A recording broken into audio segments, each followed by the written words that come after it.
A veces, los momentos más crueles de la vida se convierten en nuestros mayores regalos. De pie en mi departamento bañado por el sol hoy, observando cómo la luz de la mañana temprana danza sobre los pisos de madera, finalmente puedo apreciar la verdad en esas palabras. Pero hace un año, cuando escuché por primera vez la palabra tumor, pensé que mi mundo estaba terminando. En cambio, apenas estaba comenzando. Me llamo Valentina, y esta es la historia de cómo enfermarme me mostró exactamente con quién estaba y con quién no casada. Hace 4 años, a los 30, me casé con Santiago. Parecíamos la pareja perfecta, al menos en papel. Yo estaba ascendiendo en la escalera corporativa en Ace Finance, prosperando como gerente de proyectos, mientras que Santiago dirigía operaciones en TradeLinks. A diferencia de los maridos de muchas de mis colegas, que perseguían constantemente promociones y estatus, Santiago parecía contento con su puesto más sencillo. Llegaba temprano a casa, cocinaba la cena, y pasábamos noches tranquilas juntos, hablando de nuestros sueños mientras el aroma de su última creación culinaria llenaba nuestra casa alquilada. «Cariño, hice tu pasta favorita esta noche», decía casi todos los viernes, saludándome con un beso cuando cruzaba la puerta, agotada después de otra semana de reuniones y plazos. El aroma familiar de ajo y hierbas me envolvía como un cálido abrazo. «Me consientes demasiado», respondía, inhalando no solo los deliciosos olores, sino también el confort de lo que creía que era nuestra vida perfecta. Teníamos nuestras rutinas, nuestras bromas internas, nuestros sueños compartidos. La cuenta conjunta crecía constantemente, 200,000 pesos ahorrados para nuestra futura casa. No era suficiente para la casa de nuestros sueños todavía, pero nos estábamos acercando. Santiago pasaba las noches revisando listados de bienes raíces en su teléfono mientras nos acurrucábamos en el sofá. «Solo otro año o 2 de ahorro», decía él, y yo asentía, imaginando nuestro futuro juntos. Hablábamos de tener hijos algún día, pero ambos acordamos esperar hasta tener nuestra propia casa. Todo parecía tan claro, tan seguro. Luego llegó ese martes de marzo. Lo recuerdo perfectamente porque fue el día en que todo empezó a desmoronarse, aunque aún no lo sabía. Estaba en medio de una presentación de proyecciones trimestrales para el consejo cuando la habitación comenzó a girar. Los rostros alrededor de la mesa de conferencias se desdibujaron, y lo último que escuché fue a alguien gritando mi nombre antes de que todo se volviera negro. Desperté en la sala de emergencias, rodeada de caras preocupadas y el constante pitido de los monitores. Un doctor de ojos amables y cabello grisáceo estaba junto a mi cama, sosteniendo una carpeta. Sus palabras cayeron como piedras pesadas en el aire estéril del hospital. «Señora Parker», dijo con suavidad, «necesitamos realizar más pruebas, pero la tomografía preliminar muestra algo preocupante. Parece haber una masa en su cerebro». La palabra «masa» resonó en mi cabeza como una sentencia de muerte. El doctor continuó hablando sobre pruebas extensivas, sobre determinar si era benigna, sobre posibilidades de cirugía y riesgos de discapacidad a largo plazo. Asentí mecánicamente, mi mente ya corriendo hacia Santiago. ¿Cómo tomaría él esta noticia? ¿Se quedaría a mi lado si quedara discapacitada? Habíamos prometido, en la salud y en la enfermedad, pero esto era diferente. Esto era real. Tomé un taxi a casa esa noche, con mi mente dando vueltas sobre cómo darle la noticia a Santiago. Cuando abrí la puerta principal, lo encontré en la cocina, tarareando mientras revolvía algo que olía a estofado de res. La normalidad de todo eso hizo que mi corazón doliera. «Santiago», llamé suavemente, todavía de pie en la entrada. «Necesito contarte algo». Se dio la vuelta, cuchara de madera en mano, y debió ver algo en mi rostro porque su sonrisa desapareció de inmediato. «¿Qué pasa, Vale?»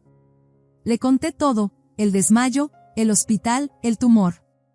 Su rostro se volvió cada vez más pálido mientras hablaba, pero lo que ocurrió después me dejó completamente desconcertada.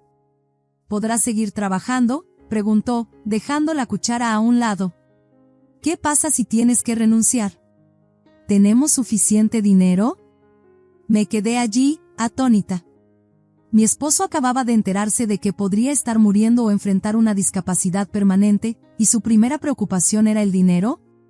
Mi capacidad para trabajar. «Yo, tenemos nuestros ahorros», logré responder, tratando de mantener el dolor fuera de mi voz. «Debería ser suficiente para atravesar el periodo inicial. Podemos resolver el resto más adelante, ¿verdad?». Claro, asintió, pasándose las manos por el cabello. Los ahorros. Bien. Las semanas siguientes se convirtieron en un torbellino de citas médicas y pruebas. Traté de mantener mi horario normal de trabajo, pero se volvió cada vez más difícil. Los dolores de cabeza empeoraban, y algunos días apenas podía concentrarme en la pantalla de mi computadora. Valentina, necesitas tomarte un tiempo, dijo finalmente mi jefa, Sofía Monterrey, después de encontrarme con la cabeza entre las manos una tarde. Podemos arreglar 6 meses de licencia médica. Tu salud debe ser lo primero. Estar en casa todo el día fue más difícil de lo que esperaba. Las paredes parecían cerrarse sobre mí mientras yacía en el sofá, preguntándome si cada día podría ser uno de los últimos. ¿Moriría? ¿Sobreviviría pero nunca sería la misma? Las preguntas me atormentaban sin cesar. Y luego estaba el comportamiento cambiante de Santiago. Empezó a llegar más tarde a casa, a veces bien pasada la medianoche. Cuando le preguntaba al respecto, siempre tenía la misma respuesta: estoy tomando turnos extras, vale.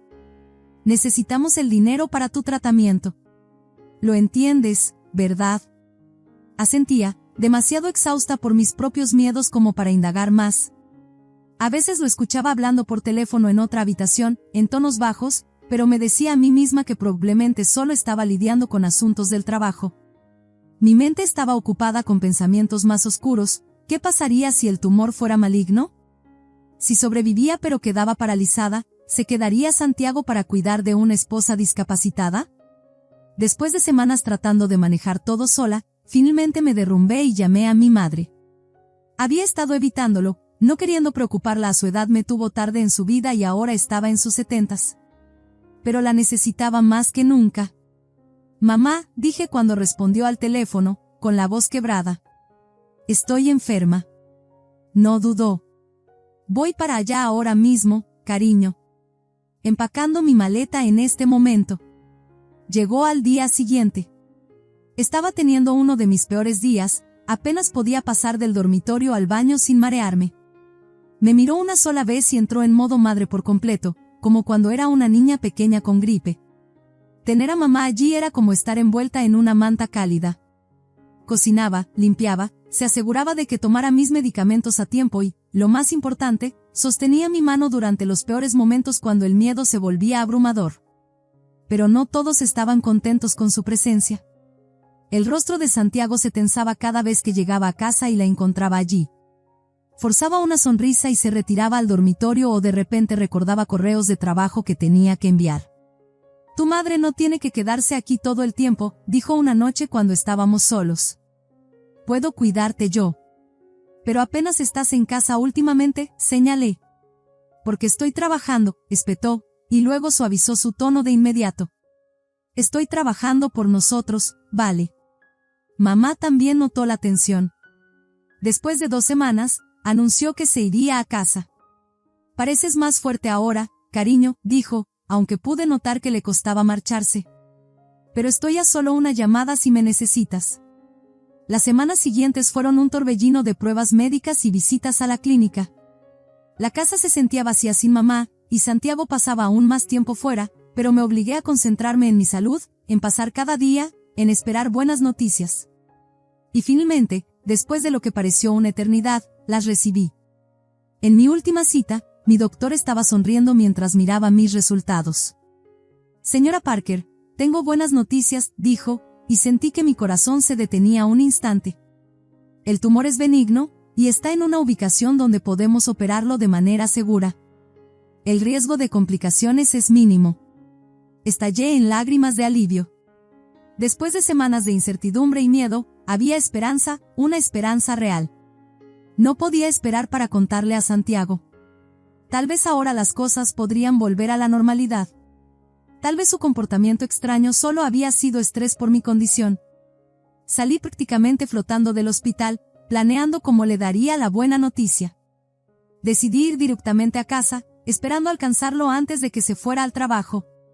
Inserté la llave en la cerradura en silencio, pero antes de poder abrir completamente la puerta, escuché su voz desde dentro. Estaba hablando en voz alta por teléfono, aparentemente sin esperar que nadie estuviera en casa a esa hora. Ya no lo soporto, Sofía, decía, con la voz llena de disgusto. No sabes lo que es vivir con ella. El olor constante a medicinas en la casa, su apariencia enfermiza, es simplemente insoportable. Mi mano se congeló en la perilla de la puerta mientras continuaba. Lo sé, pero deberías verla ahora. No es nada como la mujer con la que me casé. Siempre débil, siempre quejándose de dolores de cabeza. Soy demasiado joven para estar haciendo de enfermero para una inválida. Cada palabra se sentía como un golpe físico. Me quedé allí, escuchando a mi esposo despreciarme con otra mujer, con las piernas temblándome bajo el peso de sus palabras. Sí, la situación del dinero se está manejando. Tenemos bastante en los ahorros. Mira, encontraré algo. Solo necesito salir de esta situación antes de que empeore. Abrí la puerta completamente y entré a la habitación. Santiago se dio la vuelta, todavía con el teléfono en la mano, su rostro perdiendo todo el color al verme. Luego te llamo, murmuró en el teléfono, terminando la llamada. ¿De qué se trataba eso? Mi voz salió más firme de lo que esperaba. Por un momento, Santiago solo me miró, sorprendido. Luego su expresión cambió, endureciéndose. Bueno, supongo que escuchaste todo, dijo, enderezando los hombros. Tal vez sea mejor así. Necesitamos hablar. ¿Hablar de qué?, pregunté, aunque ya sabía lo que venía. Quiero el divorcio, Valentina. Y quiero la mitad de nuestros ahorros, lo dijo de manera tan casual, como si estuviera discutiendo el clima. Seamos realistas, estás enferma, y no voy a pasar los mejores años de mi vida cuidando a una inválida. Necesito a alguien joven, saludable. Eso es lo que merezco. Me quedé allí, absorbiendo sus palabras, pensando en las buenas noticias que acababa de recibir del doctor. Pero al mirar a Santiago ahora, me di cuenta de que no haría ninguna diferencia. Esto no se trataba de mi enfermedad, se trataba de quién era él realmente. Necesitamos hacer esto rápido, continuó, ganando confianza con mi silencio. Antes de tu cirugía. No quiero arriesgarme a estar legalmente atado a alguien discapacitado si algo sale mal. Está bien, dije en voz baja. Estoy de acuerdo con el divorcio. Pareció sorprendido por mi rápida aceptación, tal vez esperando lágrimas o súplicas. Bien, dijo, recuperándose rápidamente. Iré a un hotel esta noche. No quiero quedarme aquí más. Volveré mañana para empacar mis cosas. Eso probablemente sea lo mejor, respondí, mi voz hueca. Santiago tomó su chaqueta y su billetera, ni siquiera se molestó en empacar una bolsa para pasar la noche. En la puerta, se detuvo un momento, como si fuera a decir algo más, luego sacudió la cabeza y se fue. Después de que Santiago se fue, me quedé de pie en nuestra sala por lo que parecieron horas, dejando que la realidad de lo que acababa de pasar se asentara. Finalmente, decidí empezar a empacar sus cosas, no podía soportar la idea de verlo de nuevo mañana. Mientras me movía por la casa recogiendo sus pertenencias, mis ojos se posaron en su computadora portátil, aún abierta sobre la mesa del comedor. Nunca había sido del tipo de revisar las cosas de mi esposo, pero algo me impulsó a mirar la pantalla. Lo que encontré hizo que mis rodillas flaquearan, y tuve que agarrarme al respaldo de una silla para no caer. Allí, a plena vista, había una serie de mensajes íntimos entre Santiago y Sofía. A medida que navegaba por el historial de conversaciones, mi estómago se revolvía. Había fotos explícitas, detalles íntimos de sus encuentros y, lo peor de todo, bromas crueles sobre mí. Pobre Valentina enferma, había escrito Sofía. Al menos su condición nos da más tiempo juntos. Dios, deberías verla ahora, respondió Santiago. Parece un cadáver. Apenas puedo soportar mirarla. Mis manos temblaban mientras seguía leyendo, pero lo que encontré a continuación me hizo jadear. Había otro hilo de conversación, esta vez con Paulina Mendoza, la esposa del jefe de mi esposo. Los mensajes entre ellos eran igualmente íntimos, llenos de declaraciones de amor y planes para encuentros secretos. ¿Tu esposo sospecha algo?, había preguntado Santiago. Rodrigo no tiene idea, como siempre, había respondido ella. Demasiado ocupado con el trabajo para notar lo que sucede bajo su nariz. Me sentí enferma, pero me obligué a seguir leyendo. Con manos temblorosas, saqué mi teléfono y comencé a tomar fotos de todo, los mensajes, las fotos, las fechas y horas. Algo en mí sabía que esto podría ser importante más adelante. El proceso de divorcio avanzó rápidamente después de eso. No teníamos mucho que desenredar, sin hijos, sin propiedades propias. La casa estaba alquilada, y nuestro único activo conjunto era nuestra cuenta de ahorros con los 200,000 pesos que habíamos estado ahorrando para el anticipo de una casa, dinero que había venido principalmente de mi salario más alto, aunque nunca me había importado ese desequilibrio antes. El abogado de Santiago, un tiburón con un traje caro, tenía otras ideas. Su señoría, argumentó durante las audiencias, aunque la señora Parker pudo haber contribuido más directamente a la cuenta de ahorros, las contribuciones de mi cliente al hogar fueron igualmente valiosas. Él se encargó de todas las tareas domésticas, permitiendo que la señora Parker se enfocara en su carrera. El dinero que él ganaba se destinaba directamente a los gastos del hogar, comestibles, servicios públicos, necesidades diarias. Observé mientras Santiago asentía solemnemente junto a su abogado, interpretando el papel del devoto esposo ama de casa que había sacrificado su propio avance profesional por nuestro hogar, el mismo hombre que me había llamado una carga semanas antes. El juez estuvo de acuerdo con su argumento. El tribunal considera que ambas partes contribuyeron por igual al matrimonio, aunque de maneras diferentes. Los ahorros se dividirán equitativamente entre el señor y la señora Parker. Y así, la mitad de nuestros ahorros, 100,000 pesos, se fueron para Santiago. El dinero por el que había trabajado tan duro para ahorrar, quedándome hasta tarde en la oficina, tomando proyectos adicionales, ahora se dividía con el hombre que me había traicionado en todos los sentidos posibles. Después de que se finalizó el divorcio, Santiago se mudó de inmediato. Yo tampoco podía quedarme en ese departamento, demasiados recuerdos, demasiado dolor. Mi madre me recibió en su casa con los brazos abiertos, igual que lo había hecho cuando era una adolescente asustada tras mi primer rompimiento amoroso. 2 meses después del divorcio, finalmente tuve mi cirugía. El procedimiento salió exactamente como los doctores esperaban, lograron remover el tumor con éxito, y mi recuperación comenzó de inmediato. Cada día me sentía un poco más fuerte, un poco más como mi antigua yo. Durante mi recuperación, me quedé con mi madre. Ella fue mi roca, como siempre lo había sido. Pero empecé a notar que parecía más cansada de lo habitual. Una noche, mientras estábamos sentadas en su acogedora sala tomando té, me tomó de la mano. Valentina, cariño, necesito decirte algo, dijo, con una voz suave pero firme. He tomado una decisión sobre mi futuro. Encontré un hogar de retiro maravilloso, Sunset Gardens. Es tranquilo, tiene excelente atención, y ya he pagado por mi estancia allí. Me apretó la mano. Quiero pasar mis años restantes en un lugar donde no sea una carga. Mamá, no eres una carga. Déjame terminar, me interrumpió con una sonrisa. He pensado mucho en esto. La casa será tuya, junto con mis ahorros, unos 300,000 pesos. Mereces un nuevo comienzo después de todo lo que has pasado. Intenté discutir, pero mamá tenía esa mirada decidida que conocía tan bien. Una semana después, la ayudé a mudarse a Sunset Gardens. El lugar era hermoso, con jardines y actividades, y mamá parecía genuinamente emocionada por este nuevo capítulo en su vida. Después de instalarla, regresé a lo que ahora era mi casa. Se sentía extraño estar allí sola, pero también pacífico. Por primera vez en meses, sentí que podía respirar con libertad. La vida tiene una forma curiosa de ofrecer momentos de tiempo perfecto. Aproximadamente un mes después de la mudanza de mamá, estaba sentada en mi cafetería favorita, disfrutando de un almuerzo tranquilo, cuando escuché una voz familiar. ¿Valentina? ¿Eres tú realmente? Levanté la vista y vi a Gabriela, la madre de Santiago, de pie junto a mi mesa, con el rostro pálido como si hubiera visto un fantasma.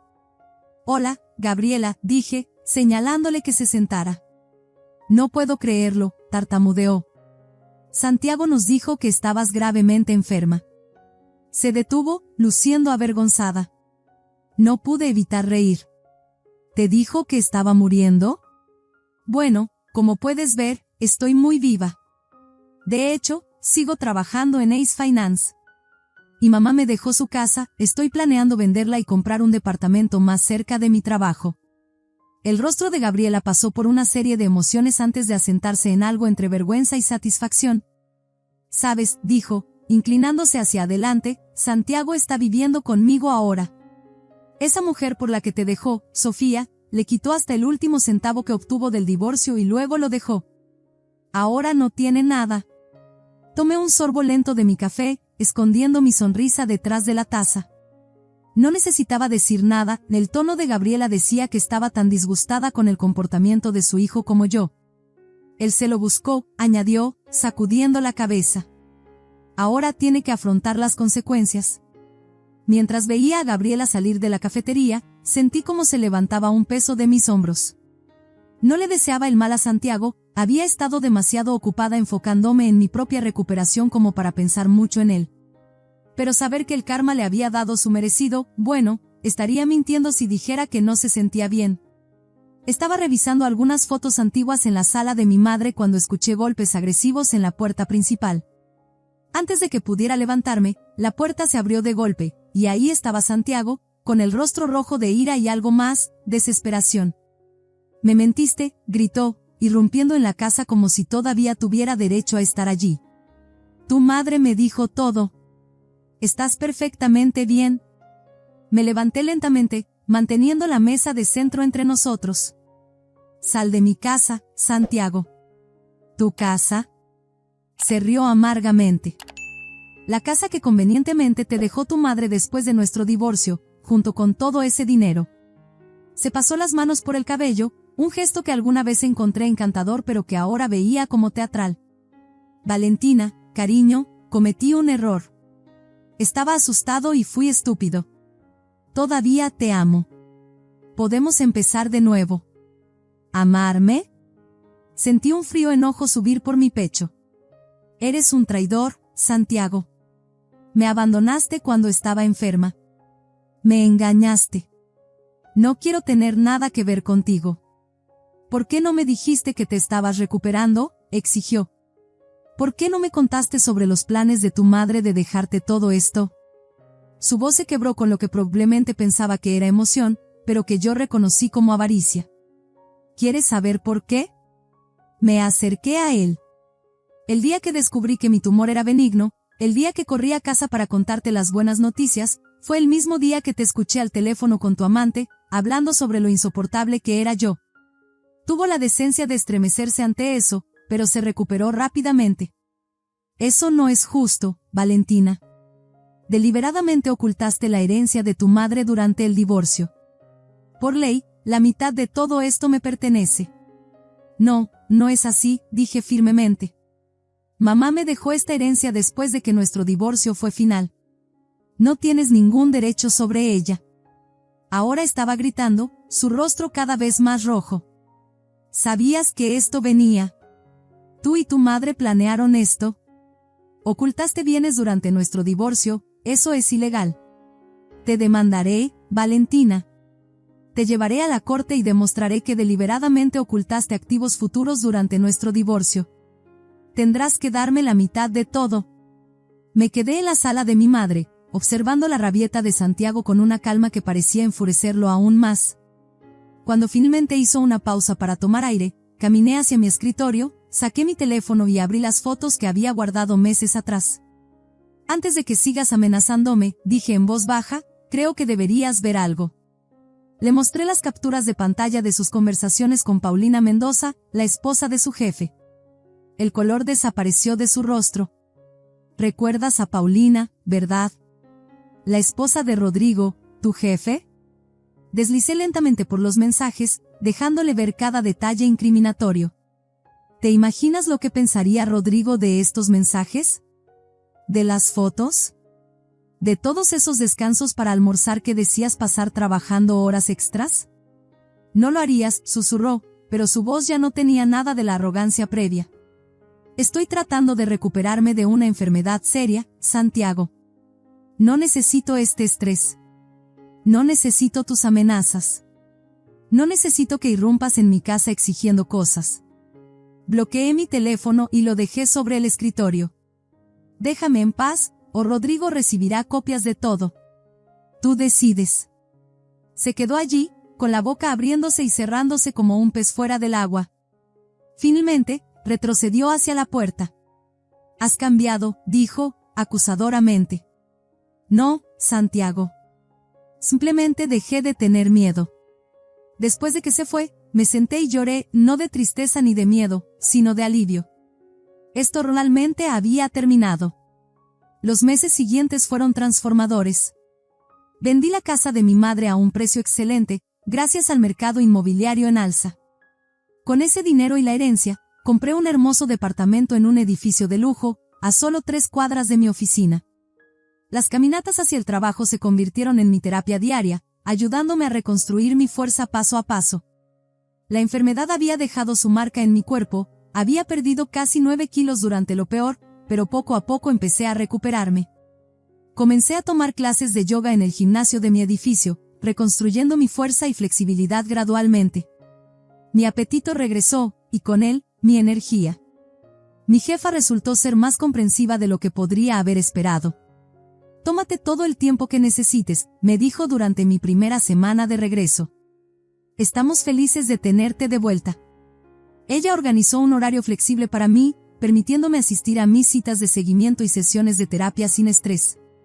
A veces, durante mis caminatas matutinas hacia el trabajo, veía mi reflejo en los relucientes edificios de cristal y apenas me reconocía, no por la pérdida de peso o la pequeña cicatriz escondida bajo mi cabello, sino por la confianza en mi andar, la rectitud de mi postura, la elevación de mi mentón.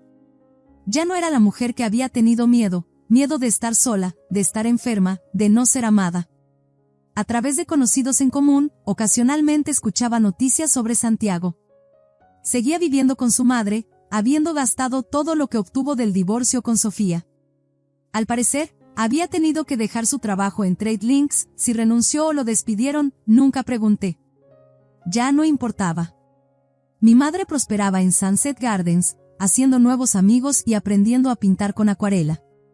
La visitaba todos los domingos, y nos sentábamos en el jardín, tomando té y hablando de todo y de nada. Nunca me dijo, te lo dije, sobre Santiago, ni me recordó que había tenido dudas sobre él desde el principio. En lugar de eso, me miraba con orgullo y decía, estás floreciendo, cariño. Tenía razón. Como la orquídea en maceta en el alféizar de la ventana de mi nuevo departamento, un regalo de inauguración de mi equipo en el trabajo, yo estaba floreciendo. El tumor, la traición, el divorcio, no me habían destruido. Me habían obligado a echar raíces más fuertes. Y ahora, de pie en mi departamento bañado por el sol, observando cómo la ciudad despierta bajo mí, me doy cuenta de que a veces nuestras mayores bendiciones vienen disfrazadas de nuestras peores pesadillas. A veces necesitamos rompernos por completo para descubrir cuán fuertes realmente somos. Si alguna vez has enfrentado traiciones o enfermedades, si alguna vez has tenido que reconstruir tu vida desde cero, debes saber que no estás solo. A veces los momentos más difíciles nos llevan exactamente a donde necesitamos estar. Dale un me gusta a este video si esta historia resonó contigo y comparte tus pensamientos en los comentarios.